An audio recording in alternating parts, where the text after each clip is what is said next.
Dear students, very good morning to you all. बेटा, मैं आशा करता हूं कि आप सभी बच्चे अपने घरों में स्वस्थ और सुरक्षित होंगे। और ये जो लॉकडाउन की सिचुएशन बनी है, इसमें आप घर में बैठे बैठे अपना 100% देने की कोशिश कर रहे होंगे। लेट अस मूव टुवर्ड्स जो हमारा टॉपिक है उसके ऊपर वर्क करते हैं। हमारा टॉपिक है, हमारा जो लेसन है, this one, structure of atom. और इसके अंदर जो टॉपिक मैंने स्टार्ट करवा रखा था, दैट वाज इलेक्ट्रोमैग्नेटिक रेडिएशन और इलेक्ट्रोमैग्नेटिक स्पेक्ट्रम। पिछला वीडियो जो मैंने आपको अपलोड करके दिया था, that was electromagnetic radiation and electromagnetic spectrum. इसमें मैंने आपको इलेक्ट्रोमैग्नेटिक रेडिएशन के अंदर कैसे करके रेडिएंट एनर्जी जनरेट होती है उसके बारे में आपको आइडिया दिया था। बताया था कि इसके अंदर इलेक्ट्रिक फील्ड भी होता है और मैग्नेटिक फील्ड भी होता है। और ये जो इलेक्ट्रिक फील्ड और मैग्नेटिक फील्ड होते हैं, ये जो डायरेक्शन ऑफ प्रोपेगेशन होती है, इसके क्या होती है, परपेंडिकुलर होती है। ये कंसेप्ट बेटा मैंने आपको पिछले वीडियो में आपको बताया था। आज बेटा मैं आपको जो टॉपिक करवाने वाला हूं, this one again very very most important, and which one is particle nature of electromagnetic radiation. जो लाइट है, उस लाइट के अंदर जो पार्टिकल नेचर है उसको डिफाइन करवाने वाला हूं। और इसके अंदर जो प्लैंक्स क्वांटम थ्योरी है, उस प्लैंक्स क्वांटम थ्योरी को भी डिफाइन करवाऊंगा। So let us move towards our topic. हमारा जो टॉपिक है, this is particle nature of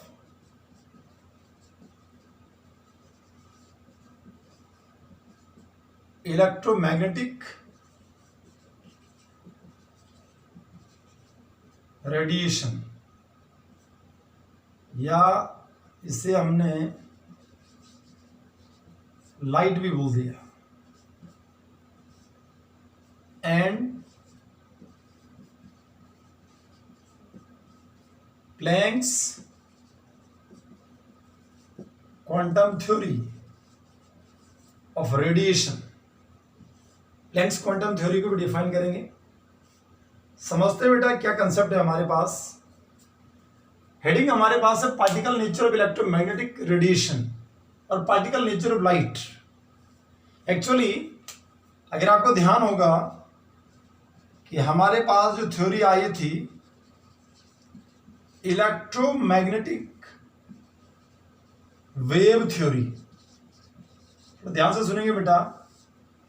जो इलेक्ट्रोमैग्नेटिक वेव थ्योरी है, ये इलेक्ट्रोमैग्नेटिक वेव थ्योरी जो एनर्जी है, उस एनर्जी का जो कॉन्टिन्यूअस जनरेशन है उसमें बिलीव करती है। इलेक्ट्रोमैग्नेटिक वेव थ्योरी ये बोलती है कि जो रेडिएंट एनर्जी होती है, वो रेडिएंट एनर्जी जो आ रही है वो वेव की फॉर्म में आ रही है।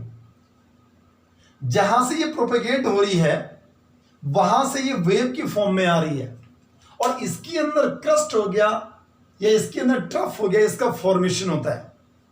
On the basis of the concept, अगर हम इलेक्ट्रोमैग्नेटिक वेव थ्योरी की अगर बात करें, तो इलेक्ट्रोमैग्नेटिक वेव थ्योरी को बेस मान करके इसने एक कंसेप्ट यहां पे आया जिसे बोला गया this one is called diffraction.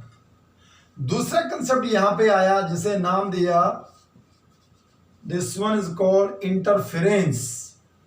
जो डिफ्रैक्शन हो गया, इंटरफेरेंस हो गया, फिजिक्स में जाकर के आप इसको डिटेल में पढ़ेंगे। इलेक्ट्रोमैग्नेटिक वेव थ्योरी ने डिफ्रैक्शन हो गया, इंटरफेरेंस को सक्सेसफुली एक्सप्लेन कर दिया, but the theory was unable to explain.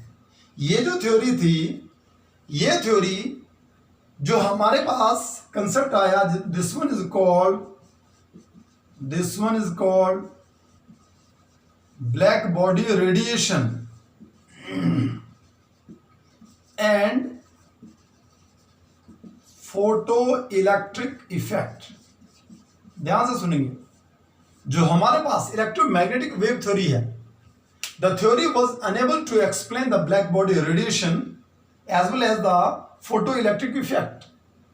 और ये जो ब्लैक बॉडी रेडिएशन है, फोटो इलेक्ट्रिक इफेक्ट है, यहां से ये एज्यूम किया गया कि जो वेव थ्योरी है या जो रेडिएंट एनर्जी है, जो रेडिएंट एनर्जी आ रही है उस रेडिएंट एनर्जी या जिसे हम लाइट बोल रहे हैं या जो इलेक्ट्रोमैग्नेटिक रेडिएशन है, उस इलेक्ट्रोमैग्नेटिक रेडिएशन के अंदर एक पार्टिकल नेचर है। ये तो वेव के बारे में डिफाइन कर रहा, लेकिन इलेक्ट्रोमैग्नेटिक रेडिएशन के अंदर, लाइट के अंदर पार्टिकल नेचर भी होता है। और 1901 में प्लैंक्स जो साइंटिस्ट थे, उन्होंने एक रिवोल्यूशनरी कंसेप्ट दिया, एक रिवोल्यूशनरी थ्योरी उन्होंने दी, और जो प्लैंक्स क्वांटम थ्योरी के नाम से जानी गई। और प्लैंक्स क्वांटम थ्योरी ने इसने क्या बताया कि भाई जो रेडिएंट एनर्जी आती है वो वेव की फॉर्म में ना आकर के वो स्मॉल एनर्जी पैकेट्स की फॉर्म में आती है। मतलब जो लाइट है उस लाइट के अंदर वेव नेचर के बजाय उसके अंदर पार्टिकल नेचर होता है। मतलब वेव नेचर था तो डिफ्रैक्शन इंटरफेरेंस को डिफाइन कर दिया, लेकिन यही इलेक्ट्रोमैग्नेटिक वेव थ्योरी यहां पे ब्लैक बॉडी रेडिएशन और फोटो इलेक्ट्रिक इफेक्ट को डिफाइन नहीं कर पाई। एंड ये दोनों के दोनों कैरेक्टर्स जो आते हैं वो पार्टिकल नेचर के अंदर आते हैं। किसका पार्टिकल नेचर होता है? इलेक्ट्रोमैग्नेटिक रेडिएशन का पार्टिकल नेचर होता है। इस पार्टिकल नेचर को प्लैंक ने 1901 में सक्सेसफुली इसे एक्सप्लेन किया और एक रिवोल्यूशनरी थ्योरी उन्होंने दी जो किसके नाम से जाने गई? प्लैंक्स क्वांटम थ्योरी के नाम से जाने गई।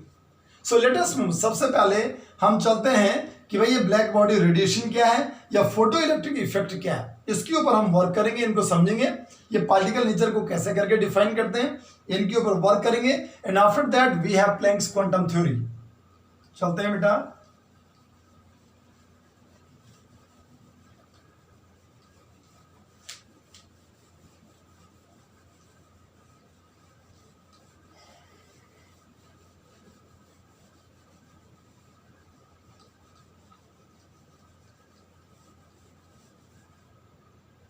सबसे पहले बेटे मैं लिख रहा हूं, यहां तो लिख देंगे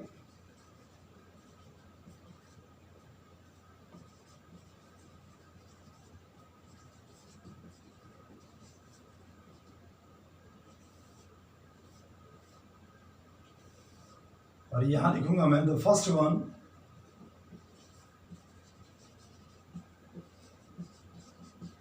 photo electric effect.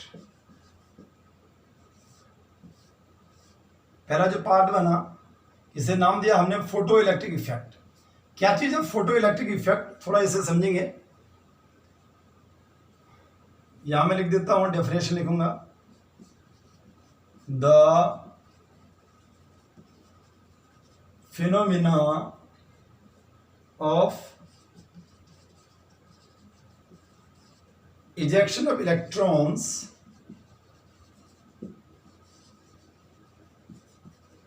from the metal surface when suitable amount of frequency strikes the metal surface। ध्यान से सुनो बेटा, क्या बोला गया कि the phenomena of ejection of electrons from the metal surface when suitable amount of frequency strikes the metal surface. Metal की surface से इलेक्ट्रॉन का इजेक्शन होना, मेटल की सरफेस से इलेक्ट्रॉन का, the phenomena of ejection of electrons, electron का बाहर निकलना। किसका बाहर निकलना? इलेक्ट्रॉन का बाहर निकलना। कहां से?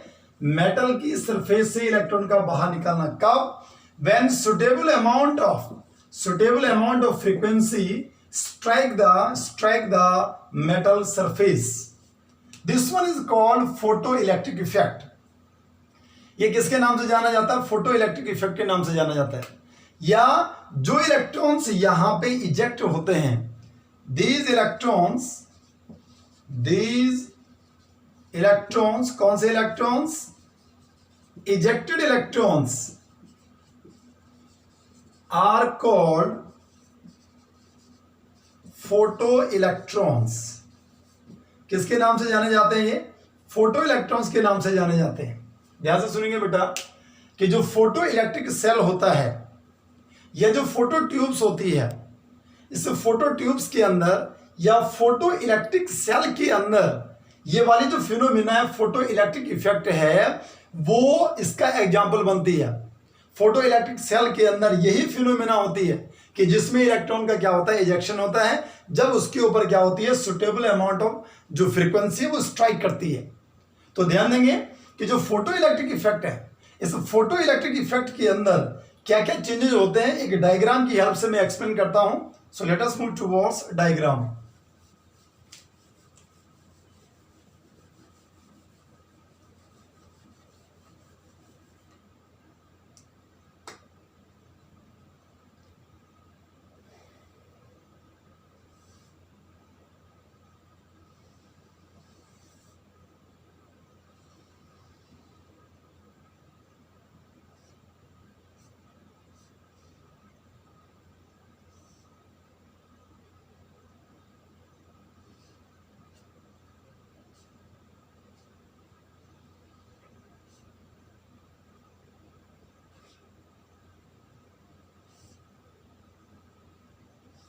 ऐसे करके बेटे ऐसे बनाएंगे हम।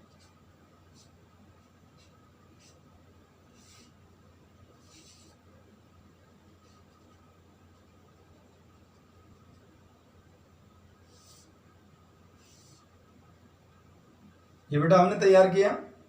इधर वाला जो पार्ट है दिस वन कैथोड, ये कैथोड है। इधर वाला जो पार्ट है दिस वन एनोड। यहां हमने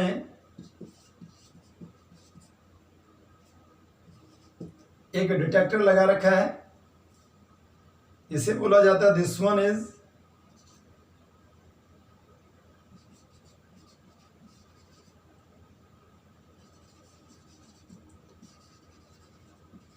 इसे हमने इवेक्यूएटेड ट्यूब के नाम से जाने जाती है। यहां बैटरी हमने ली है,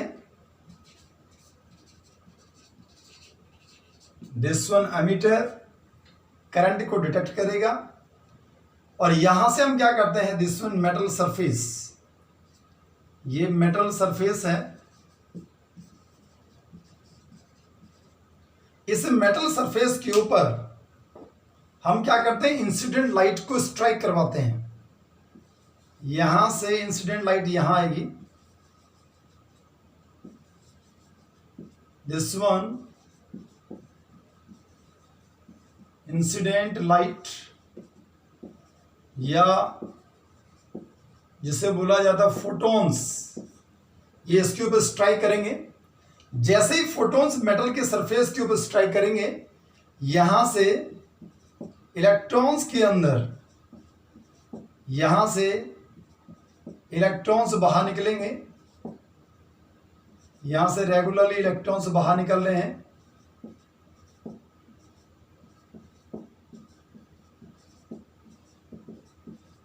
ठीक है बेटा।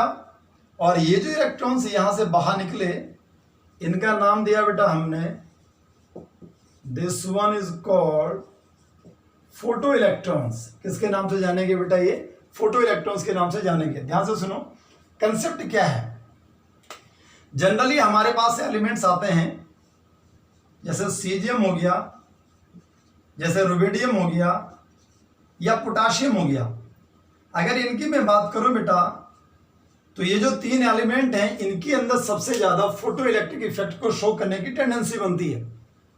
और इनमें से भी जो सीजियम है, उस सीजियम के अंदर सबसे ज्यादा फोटो इलेक्ट्रिक इफेक्ट बनता है। What's the reason behind this, कि भाई सीजियम के अंदर या रुबिडियम के अंदर या पोटाशियम के अंदर सबसे ज्यादा फोटो इलेक्ट्रिक इफेक्ट बनता है, ऐसा क्यों है। फोटो इलेक्ट्रिक इफेक्ट वहां ज्यादा बनेगा जिसमें वैलेंस इलेक्ट्रॉन या आउटर इलेक्ट्रॉन या outer most electron loosely packed होगा।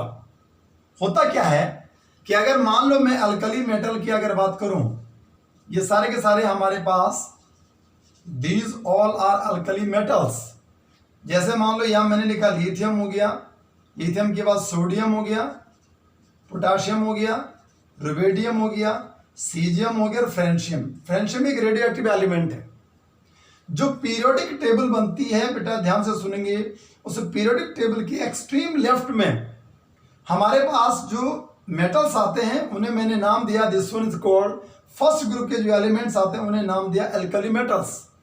और ये जो एल्कली मेटल्स होते हैं, इन एल्कली मेटल्स का जो साइज होता है या इनकी जो एटॉमिक रेडियस होती है वो मैक्सिमम होती है। एक्सट्रीम लेफ्ट होने के कारण इनका साइज बड़ा है। और अगर मैं आपको बोलूं कि इनका जो वैलेंस इलेक्ट्रॉन है, अगर वैलेंस इलेक्ट्रॉन की अगर बात करें, चाहे पोटाशियम हो गया, रुबेडियम हो गया, सीजियम हो गया, इनका वैलेंस इलेक्ट्रॉन इनके न्यूक्लियस से लूजली पैक्ड रहता है, मतलब इनके बीच में अट्रैक्शन कम रहता है। थोड़ी भी अगर इनके ऊपर लाइट अगर गिरती है, इंसिडेंट लाइट अगर इनके ऊपर गिरी, तो इमीडिएट ये क्या करते हैं, इलेक्ट्रॉन को इजेक्ट करते हैं। तो सबसे ज्यादा अगर मान लो हमें ग्रुप की अगर बात करूं, तो उस ग्रुप में अगर आप देखें कि पोटाशियम हो गया, रुबेडियम हो गया, सीजियम हो गया, सीजियम का साइज सबसे बड़ा है। अगर सीजियम का साइज बड़ा है तो इलेक्ट्रॉन को लॉस करने की, इजेक्ट करने की टेंडेंसी सीजियम के अंदर, रुबेडियम हो गया, पोटाशियम हो गया, इनसे भी ज्यादा होगी। दैट्स वाई रुबेडियम हो गया, सीजियम हो गया, रुबेडियम हो गया, पोटाशियम हो गया, ये जो तीन एलिमेंट्स मैंने यहाँ पे दिए हैं, they have tendency to show the phenomena of photoelectric effect, मतलब having tendency to eject the electron when suitable frequency. यहाँ इंसिडेंट लाइट गिर रही है और इस इंसिडेंट लाइट के पास सुटेबल अमाउंट ऑफ फ्रीक्वेंसी इसके पास है। जैसे मेटल के सरफेस के ऊपर ये इंसिडेंट लाइट गिर रही है बेटा, यहाँ से इलेक्ट्रॉन का एजेक्शन हो रहा है और जो इलेक्ट्रॉन्स बाहर निकल रहे हैं उसे हमने बोला photo electrons, and the overall phenomena is called photo electric effect. अगर मैं यहाँ कोई बल्ब लगा दूं तो वो बल्ब ग्लो करने लगेगा, क्योंकि इलेक्ट्रॉन के इजेक्शन से, इलेक्ट्रॉन के मूवमेंट से अब जो करंट होगा उस करंट का फ्लो होगा, और अगर यहाँ बल्ब लगाऊंगा तो उसमें हमें क्या दिखाई देगा, वो ग्लो करने लगेगा। Got the concept? ये था बेटा हमारे पास फोटो इलेक्ट्रिक इफेक्ट। इस फोटो इलेक्ट्रिक इफेक्ट के ऊपर कुछ इंपॉर्टेंट पॉइंट्स बनते हैं, वो पॉइंट्स वन बाय वन में सारे यहां पे लिख रहा हूं, देखो आप।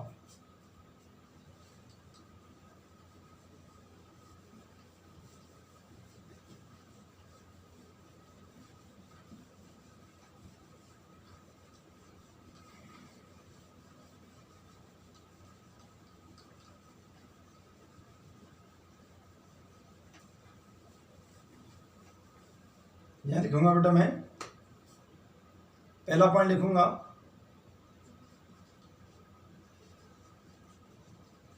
The electrons ejected from the metal surface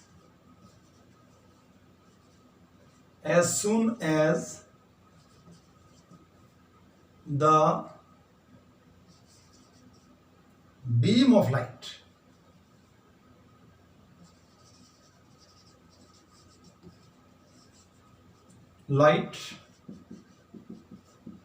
strikes the metal surface। ध्यान से सुनेंगे क्या बोला गया कि the electrons ejected from the, जो इलेक्ट्रॉन्स होते हैं उनका इजेक्शन हो रहा है मेटल की सरफेस से। कब हो रहा है?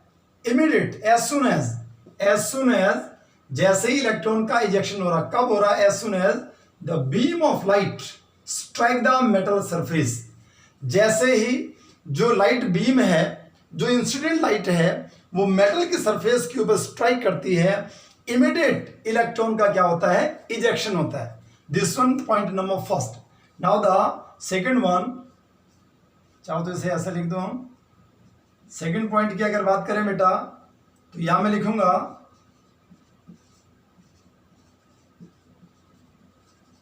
For each metal certain minimum frequency is needed to eject the electrons which is different for different metals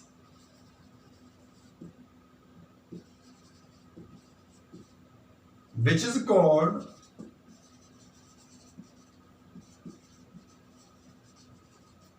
threshold frequency, which is denoted by nu naught. If the frequency less than the threshold frequency,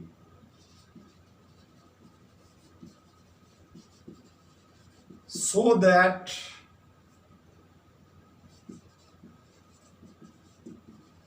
there is no ejection of electrons either high intensity of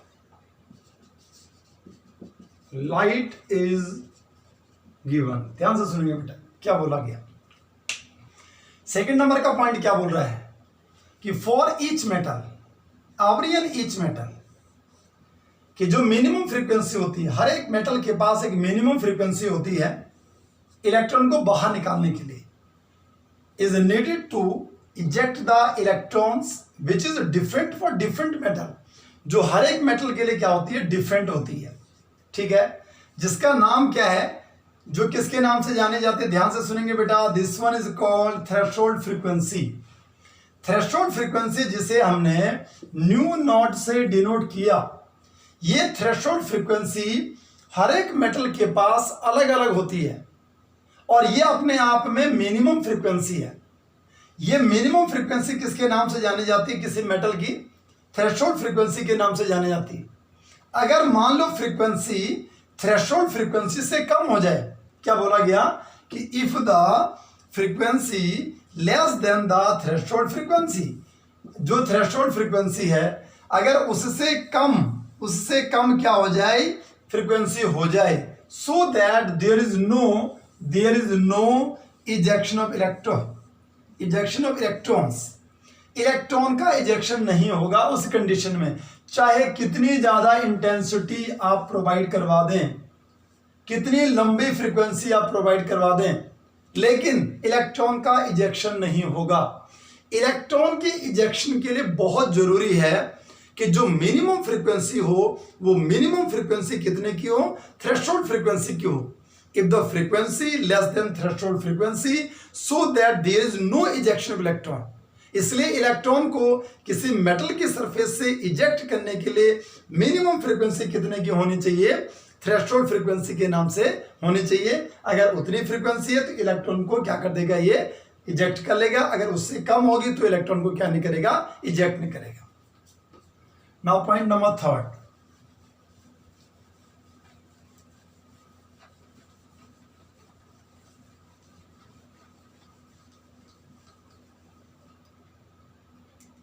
third number का point बनता है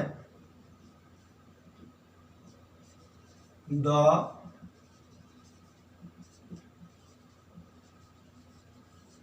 kinetic energy of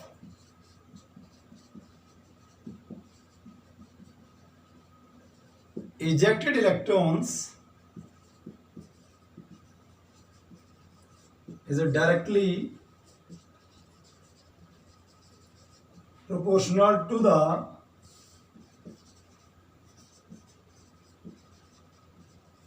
frequency of light, but independent of intensity of light. ध्यान से सुनेंगे. The kinetic energy of ejected electron, जो electrons eject होते हैं इनकी जो काइनेटिक एनर्जी होती है वो किसके डायरेक्टली प्रोपोर्शनल होती है, वो फ्रीक्वेंसी के डायरेक्टली प्रोपोर्शनल होती है. किसके, फ्रीक्वेंसी ऑफ लाइट के डायरेक्टली प्रोपोर्शनल होती है. क्या होती है, kinetic energy of the ejected electron. But किस पे डिपेंड नहीं करती है? इंटेंसिटी ऑफ लाइट पे क्या नहीं करती है? डिपेंड नहीं करती है। Independent of the intensity of light. अगर मान लो मैं यहां पे, यहां हम क्या करते हैं, kinetic energy of ejected electrons, जो इलेक्ट्रॉन्स बाहर निकल गए उनकी काइनेटिक एनर्जी, और यहां मैं लिखता हूं बेटा दिस वन इज फ्रीक्वेंसी। यहां फ्रीक्वेंसी को लेते हैं, और ये जो फ्रीक्वेंसी है न्यू, अगर इन दोनों के बीच में प्लॉट करते हैं, व्हाट वी ऑब्जर्व, हम देखते हैं कि ऐसे करके एक प्लॉट हमारे पास आएगा, ऐसे करके हमने ड्रॉ कर दिया। यहां जो फ्रीक्वेंसी बनी इसे न्यू नॉट बोला जाता है, मतलब न्यू नॉट बराबर this one is threshold frequency. और यहां पे क्या हो रहा है कि जो काइनेटिक एनर्जी है इजेक्टेड इलेक्ट्रॉन की, वो फ्रीक्वेंसी के डायरेक्टली प्रोपोर्शनल है। अगर फ्रीक्वेंसी आपने बढ़ाई तो इजेक्टेड इलेक्ट्रॉन की काइनेटिक एनर्जी भी बढ़ेगी। और यहां पे क्या बोला गया, this one is called new not threshold frequency. अगर आप इसके आगे अगर देखें आप, तो इससे आगे जो फ्रीक्वेंसी हो रही है वो थ्रेशोल्ड फ्रीक्वेंसी से कम हो रही है, इसलिए यहां से इलेक्ट्रॉन का इजेक्शन नहीं होगा। इसलिए इतनी जगह छोड़ करके मैंने यहां से लाइन को ड्रॉ किया, मतलब this one is called minimum frequency. अगर मिनिमम फ्रीक्वेंसी मिलेगी तो ही इलेक्ट्रॉन का इजेक्शन होगा। और जो काइनेटिक एनर्जी होती है इजेक्टेड इलेक्ट्रॉन की काइनेटिक एनर्जी फ्रीक्वेंसी के डायरेक्टली प्रोपोर्शनल होती है। Got the concept? या अगर मान लो, अगर दूसरा डायग्राम इसका यहां पे बनाओ, यहां लिखूंगा again kinetic energy of ejected electrons, और यहां लिखेंगे बेटा दिस वन इज इंटेंसिटी। तो अगर मान लो, अगर हम kinetic energy of ejected electrons वगैरह इंटेंसिटी के बीच में प्लॉट करें तो ये इस पर डिपेंड नहीं करती है, इसलिए हमारे पास एक कांस्टेंट लाइन मिलेगी। कैसे लाइन मिलेगी? This one constant value. What the concept? तो ये आया हमारे पास दिस वन थर्ड नंबर कि काइनेटिक एनर्जी फ्रीक्वेंसी के डायरेक्टली लेकिन इंटेंसिटी के इंडिपेंडेंट होती है। Now let us move towards fourth point.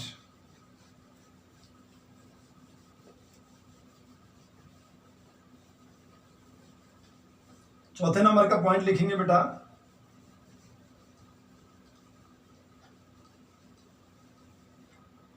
Now the fourth one, the number of electrons ejected from the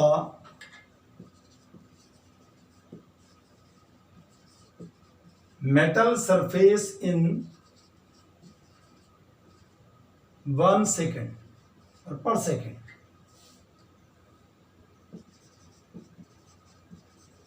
depends upon the intensity of light, but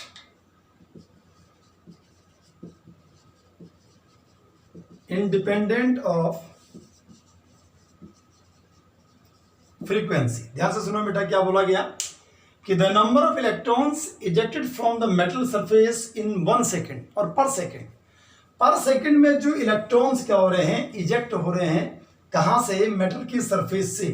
the number of electrons ejected from the metal surface in 1 second in पर second depends करता है, किसके ऊपर depend करता है? Intensity of light.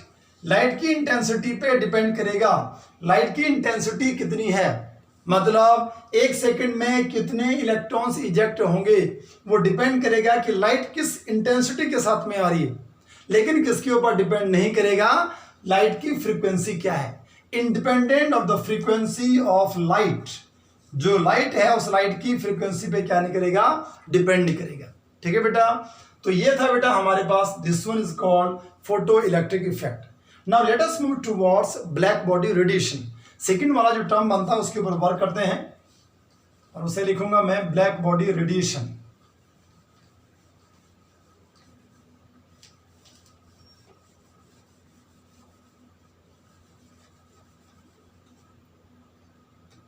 Now the second one,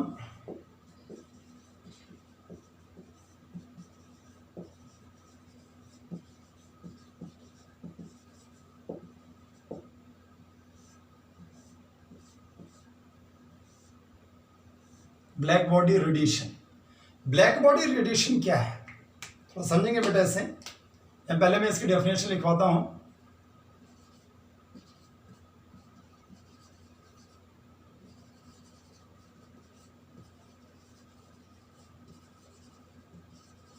An ideal black body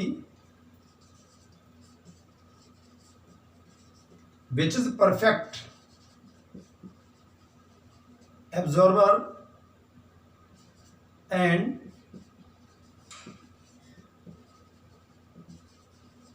perfect emitter of light of all wavelengths is called black body, and the radiation emitted or absorbed by the black body is called black body radiation. ध्यान से सुनो बेटा, क्या बोला गया कि black body radiation क्या चीज है। एन आइडियल ब्लैक बॉडी, एक आइडियल ब्लैक बॉडी वो होती है जो अपने आप में परफेक्ट क्या होती है, एब्जॉर्बर होती है, और परफेक्ट अपने आप में क्या होती है, एमिटर होती है। लाइट को जो एब्जॉर्ब भी कर रही है, ऑल वेवलेंथ, किसी भी वेवलेंथ की लाइट को एब्जॉर्ब भी करती है, और किसी भी वेवलेंथ की जो लाइट क्या कहते हैं लाइट है उसको एमिट भी करती है। और ये जो फिनोमिना है वो किसके नाम से जानी जाती है, ब्लैक बॉडी के नाम से जानी जाती है। और अगर वो रेडिएशन को एमिट कर रहा है, अगर वो रेडिएशन को एमिट कर रहा है या एब्जॉर्ब कर रहा है, so the phenomena is called black body radiation. वो किसके नाम से जाना जाता है, ब्लैक बॉडी रेडिएशन के नाम से जाना जाता है।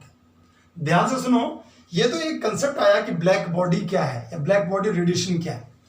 हम थोड़ा सा जो कलर है उस कलर के कंसेप्ट को समझते हैं, कैसे करके हमें कलर दिखाई देते हैं।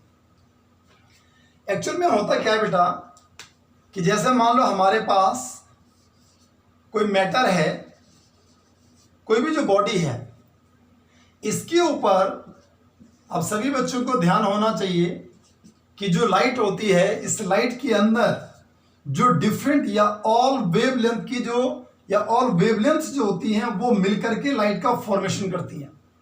ये लाइट के अंदर मैं ये बोलूंगा 0 से लेकर के इनफाइनिट तक जितनी भी वेवलेंथ्स होती हैं उन सभी को लाइट क्या करती है, कंपोज करती है।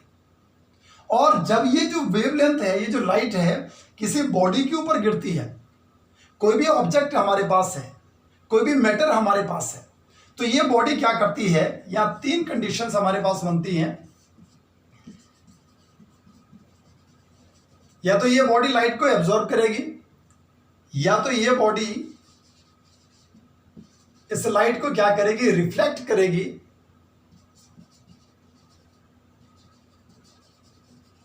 या ये बॉडी उस लाइट को ट्रांसमिट करेगी। 3 कंडीशन है बेटा।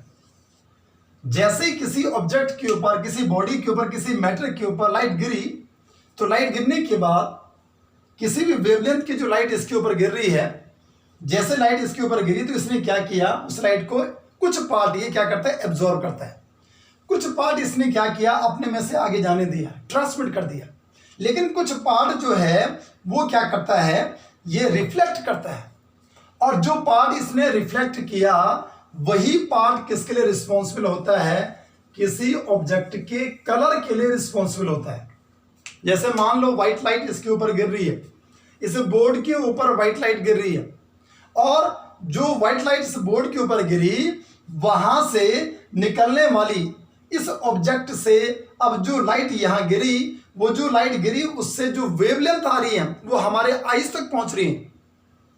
और जिस लाइट की, जिस कलर की वेवलेंथ हमारे आईज तक पहुंच रही है, हमारे आईज उसी लाइट को या उसी वेवलेंथ की लाइट को क्या करते हैं, डिटेक्ट करते हैं और हमें वो कलर दिखाई देने लगता है। मतलब क्या हुआ, अगर इसके ऊपर लाइट गिरी और यहाँ लाइट गिरने के बाद व्हाइट कलर की या ब्लू कलर की या ब्लैक कलर की अगर मान लो वो वेवलेंथ हमारे आईज तक पहुंच रही है तो हम उसी कलर को क्या करते हैं, डिटेक्ट करते हैं। तो ये तो बना भी कैसे करके जो हमारे पास ऑब्जेक्ट हैं इनके अंदर कलर का फॉर्मेशन होता है। अब ध्यान देंगे कि जैसे मान लो एक ब्लैक बॉडी को हम मानते हैं लाइक दिस वन, कि हमारे पास एक आयरन बार है, हमारे पास एक आयरन बार है और जिसे हम क्या बोल रहे हैं, दिस वन इज कॉल्ड, ये अपने आप में एक ब्लैक बॉडी है। इस ब्लैक बॉडी को आपने क्या किया, हीट किया। हीट करने के बाद ये डल रेड में चेंज होती है, इसे अगेन आपने हीट किया, ये डार्क रेड में चेंज होगी, अगेन आप इसे हीट करो, ये ऑरेंज कलर में चेंज होती है, अगेन हीट किया, येलो कलर में चेंज हुआ, अगेन हीट किया, वाइट कलर में चेंज हुआ, अगेन हीट किया। रेगुलरली आप इसे हीट करते जा रहे हैं, अल्टीमेटली ये ब्लू कलर के अंदर चेंज हो गया। ध्यान से सुनो, एक आयरन बार जो है अपने आप में ब्लैक बॉडी के नाम से जानी जाती है, या this is the example of the black body.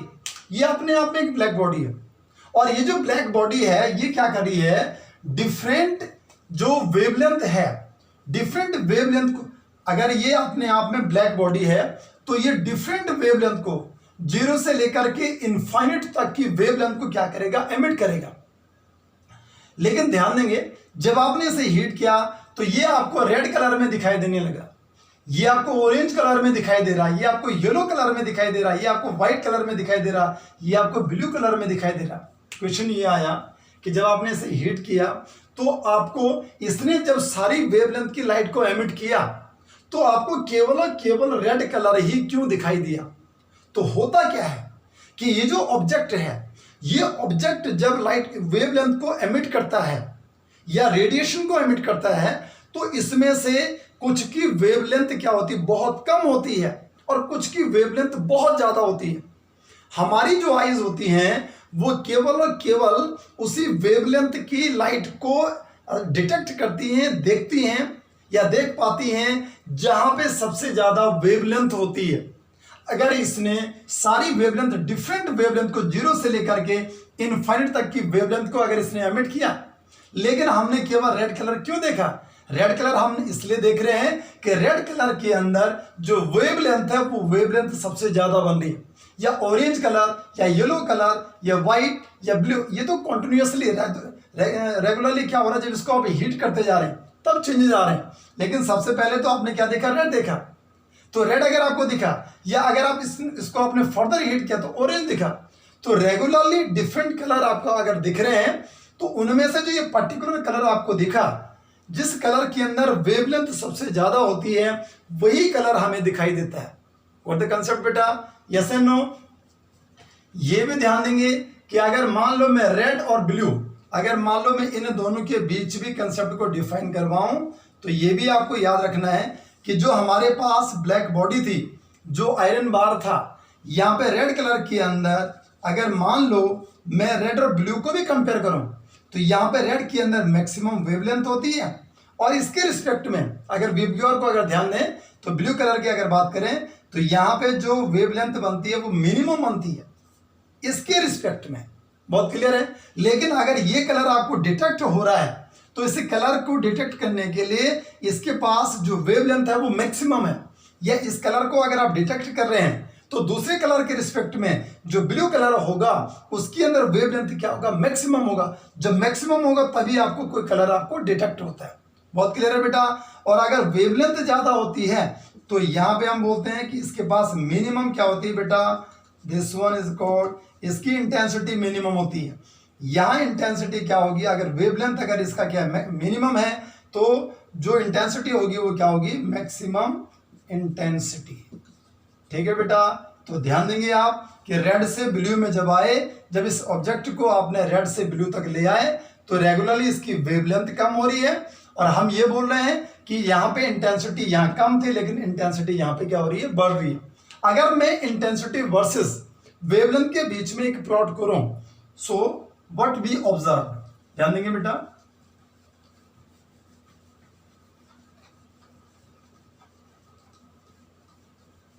यहां हम क्या करते हैं, वी प्लॉट अ ग्राफ, यहां हम लिखेंगे दिस वन वेवलेंथ, ये वेवलेंथ होगी, और यहां मैं लिखता हूं इंटेंसिटी, ठीक है, ये इंटेंसिटी है, ये वेवलेंथ आ गया। यहां हमारे पास कैसे करके ग्राफ बनता है, थोड़ा ध्यान से सुनेंगे और देखेंगे। यहां पे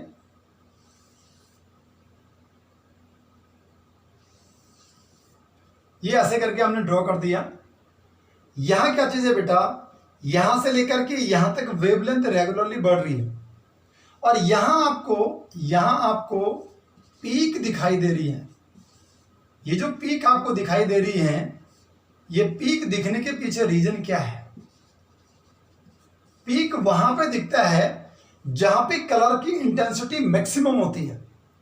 अगर आप देखेंगे कि यहां वेवलेंथ हो गया, इंटेंसिटी हो गया, जिस लाइट की वेवलेंथ बहुत कम है, जिस लाइट के अंदर वेवलेंथ बहुत कम है, यहां से आगे बढ़ो, यहां वेवलेंथ कम है, तो उसकी जो इंटेंसिटी है वो इंटेंसिटी भी कम है, उसकी अमाउंट भी कम है। अगर आप आगे गए तो आगे जाने के बाद वेवलेंथ बढ़ा, और वेवलेंथ बढ़ने के साथ साथ में जो इंटेंसिटी है वो इंटेंसिटी भी बढ़ रही है। दी अमाउंट, वो जो अमाउंट है वो अमाउंट भी बढ़ रही है।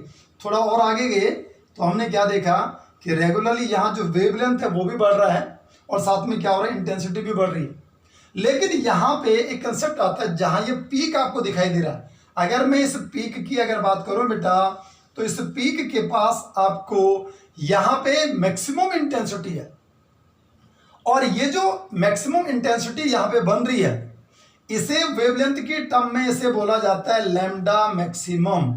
और लैम्डा मैक्सिमम अगर आपने इसे बोला तो लैम्डा मैक्सिमम वहां आप डिफाइन करते हैं, मतलब बहुत सारी हमारे पास वेवलेंथ आ रही है, लेकिन वो जो बहुत सारी वेवलेंथ हैं उनमें से जिसका लैम्डा मैक्सिमम बहुत ज्यादा होगा, लैम्डा मैक्सिमम बहुत ज्यादा होगा, मतलब वही कलर आपको दिखाई देगा।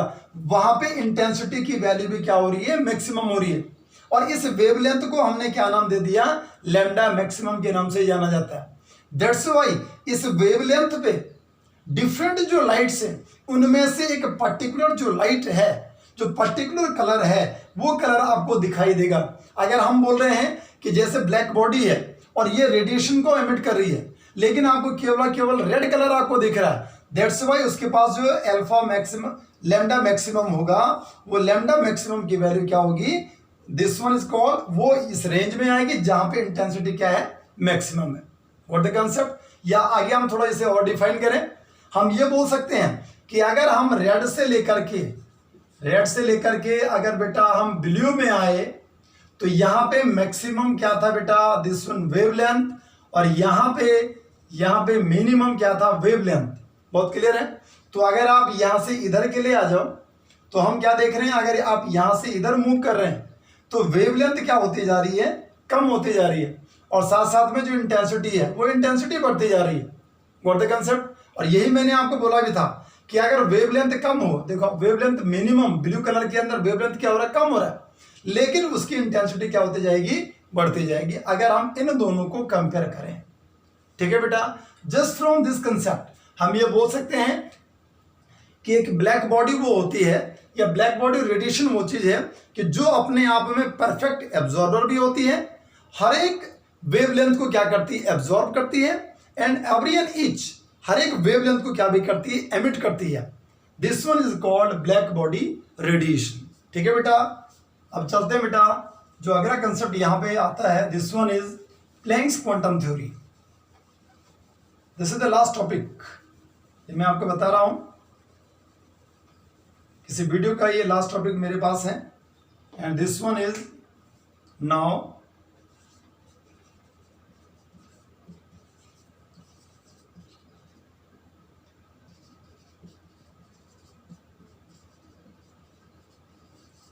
Planks quantum theory. Planck's quantum theory क्या बोलती है, इसकी कुछ इंपॉर्टेंट पॉइंट है। प्लैंक्स क्वांटम थ्योरी ने क्या बोला कि भाई अगर मान लो हम यहां पे सन की बात करते हैं और अगर सन की बात करें बेटा, ठीक है, यहां से आने वाली जो लाइक दिस वन, यहां मैं अर्थ लेता हूं, सन से आने वाली जो रेडिएशन है, अगर हम इलेक्ट्रोमैग्नेटिक वेव थ्योरी की अगर बात करें तो इलेक्ट्रोमैग्नेटिक वेव थ्योरी क्या बोलते हैं, कॉन्टिन्यूअस जनरेशन की बात करती है। लेकिन जो प्लैंक्स क्वांटम थ्योरी है ये कॉन्टिन्यूअस जनरेशन की बात नहीं करती है। ये क्या बोलती है कि जो रेडिएंट एनर्जी होती है ये कॉन्टिन्यूअस नहीं आती है, ये एमिट भी कॉन्टिन्यूअस नहीं करती है, एब्जॉर्ब भी कॉन्टिन्यूअस नहीं होती है, रेदर देन डिसकॉन्टिन्यूअसली ये एमिट भी होती है और एब्जॉर्ब भी होती है। कैसे करके, स्मॉल एनर्जी पैकेट्स की फॉर्म में। मतलब ये कैसे करके आएगा, डिसकॉन्टिन्यूअस, ऐसे करके दिखाएंगे आप इसे, स्मॉल एनर्जी पैकेट्स की फॉर्म में। और यही इसके पार्टिकल नेचर को क्या करता है, डिफाइन करता है।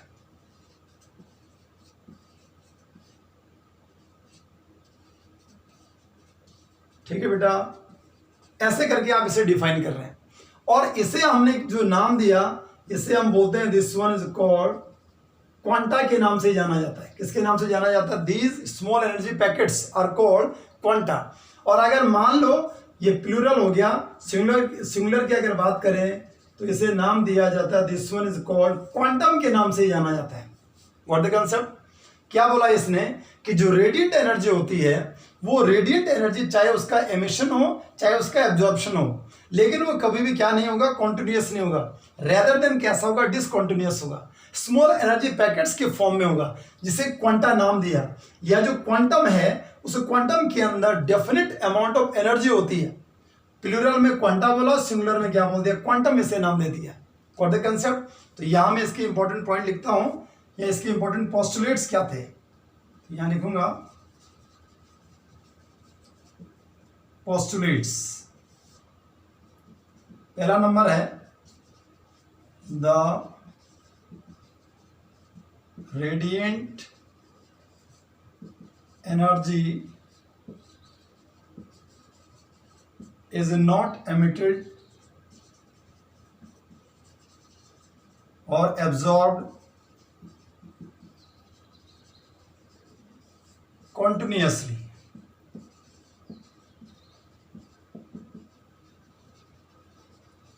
but discontinuously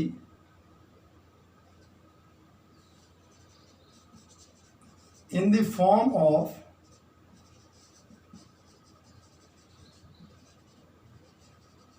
small energy packets. These are called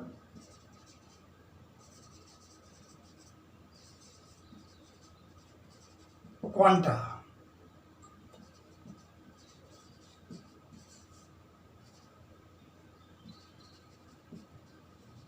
Each quantum having definite amount of energy. In the case of light, the quantum of radiation is called photons. ध्यान से सुनेंगे बेटा, क्या बोला गया कि the radiant energy is not emitted, जो radiant energy है इज नॉट एमिटेड और एब्जॉर्ब्ड कॉन्टिन्यूअसली। ये कॉन्टिन्यूअसली ना तो एमिट करती है ना तो एब्जॉर्ब करती है। कैसे करके आते हैं, डिसकॉन्टिन्यूअसली। और डिसकॉन्टिन्यूअसली अगर ये आ रही है तो किसके फॉर्म में आ रही है, स्मॉल एनर्जी पैकेट्स की फॉर्म में आ रही है। और जो ये स्मॉल एनर्जी पैकेट्स होते हैं बेटा, इनको क्या नाम दिया जाता है, क्वांटा इन्हें बोलते हैं। और जो क्वांटम है उस क्वांटम के पास डेफिनेट अमाउंट में क्या होती है, एनर्जी होती है। और अगर लाइट की अगर बात करें तो इस क्वांटम को आपने क्या नाम दे दिया, this one is called photon. मतलब लाइट जो है उस लाइट से निकलने वाली जो रेडिएशन है उस रेडिएशन को आपने क्या नाम दे दिया, फोटोन इसे बोल दिया। तो ध्यान देंगे बेटा, सेकंड नंबर का पॉइंट अगर लिखेंगे, late us move towards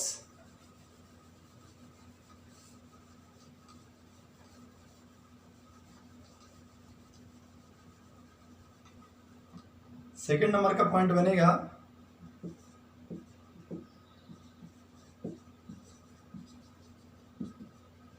each quantum of radiation the energy is directly proportional to the frequency of light। कि जो क्वांटम ऑफ रेडिएशन है जिसे फोटोन आपने बोला, उसकी जो एनर्जी होती है वो एनर्जी डायरेक्टली प्रोपोर्शनल किसके होती है, फ्रीक्वेंसी ऑफ लाइट की क्या होती है, डायरेक्टली प्रोपोर्शनल होती है। मतलब जो एनर्जी है फोटोन की, क्वांटम रेडिएशन की जो एनर्जी है वो डायरेक्टली किसके प्रोपोर्शनल होती है बेटा, फ्रीक्वेंसी की। ई डायरेक्टली न्यू के बना, या इसे अगर आप थोड़ा और लिखते हैं तो ई इक्वल टू क्या बनेगा, एच न्यू बनेगा बेटा। और यहां बेटा जो एच आया, दिस वन इज कॉल्ड, इसे नाम देते हैं प्लैंक्स कांस्टेंट, और इसकी वैल्यू जो बनती है 6.626 इंटू 10⁻⁻34 जूल सेकेंड, या और करके आप इसे ले सकते हैं 6.63 इंटू 10⁻⁻34 जूल सेकेंड। ये प्लैंक्स कांस्टेंट बन गया। इसकी वैल्यू सभी बच्चों को याद होनी चाहिए। Which one equal to 6.626 into 10⁻⁻34 या 6.63 इंटू 10⁻⁻34 जूल सेकेंड।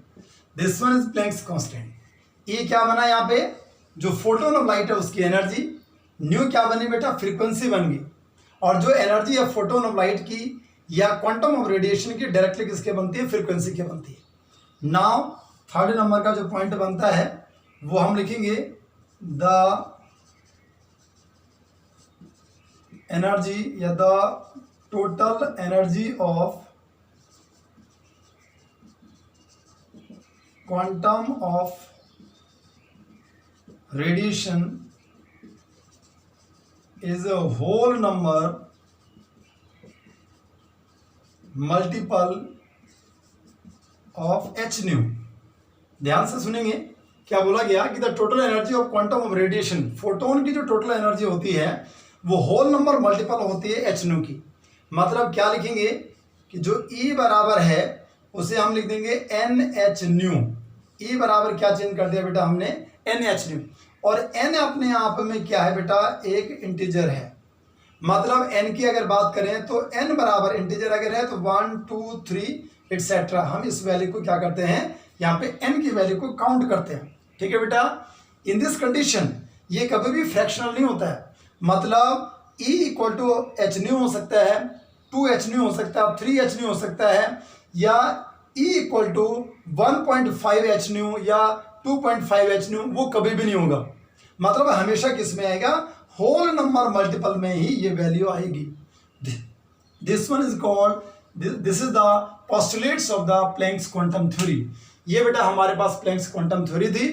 हो बेटा, अब सभी बच्चों को आज जो कंसेप्ट आपको करवाया वो बिल्कुल आपको समझ में आ गए होंगे।